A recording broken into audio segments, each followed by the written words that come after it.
Good morning to everyone. আজকে তোমাদের সাথে শেয়ার করব সরস্বতী পুজোর দ্বিতীয় দিন। আজকের দিনটাও আমি ছিলাম বাড়িতে। ঘুম থেকে উঠে দেখি বাইরের ওয়েদারটা কিন্তু ভীষণ সুন্দর, বাইরে উঠেছিল রোদ্দুর।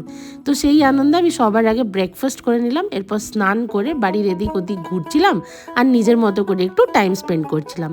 এরপর দেখলাম মা আজ লাঞ্চে বানিয়েছে একেবারে সরস্বতী পুজো স্পেশাল থালি। সেই দেখে তো আমি বেজায় খুশি, কারণ খিচুড়ি খেতে আমি বরাবর ভীষণ ভালোবাসি। খাওয়া দাওয়া করে একটু রেস্ট নিয়ে নিলাম। বিকেল হতে না হতেই বাবা বলল, চল তোকে একটা জায়গায় একটু ঘুরতে নিয়ে যাই।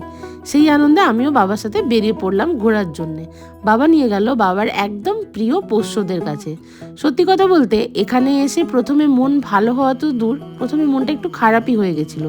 কারণ এখানে বাবার যে সন্তানেরা থাকে তাদের মধ্যে সবাই কিন্তু কিছু না কিছু থেকে রেস্কিউ করা।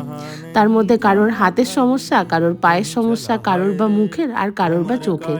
সেটা দেখে প্রথমে মনটা তো একটু ভারাক্রান্ত হয়েই গেছিলো। তবে এটা দেখে ভালো লাগছিল তাতে ওরা কতটা প্রাণোচ্ছল, শুধু একটু আদর পাওয়ার জন্যে কাছাকাছি এসে ঘুরছে। আমি যদিও একটুখানি ভয়ই পাই, তাই একদম কাছ থেকে গিয়ে সমস্তটা করতে না পারলেও দেখে আমার ওদেরকে খুব ভালো লাগছিল। এখানে বেশ কিছুটা সময় আমি স্পেন্ড করলাম বাবার সাথে আর ওদের সাথেও। মনটা বেশ ভালো হয়ে গেল। আজকের জন্য এটা ছিল একটা বেশ বড় পাওনা। এরপর চলে গেলাম একটু স্টেশনের দিকে চা খেতে। চাটা খেয়ে সন্ধেবেলায় গেছিলাম পাড়ার মণ্ডপের ঠাকুরটা দেখে আসতে।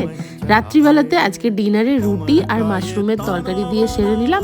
এভাবেই আজকের দিনটা আমি কাটালাম। কাল আবার বেরিয়ে পড়বো কলকাতার উদ্দেশ্যে। ভিডিওটা ভালো লাগলে প্লিজ একটা লাইক করে দিও।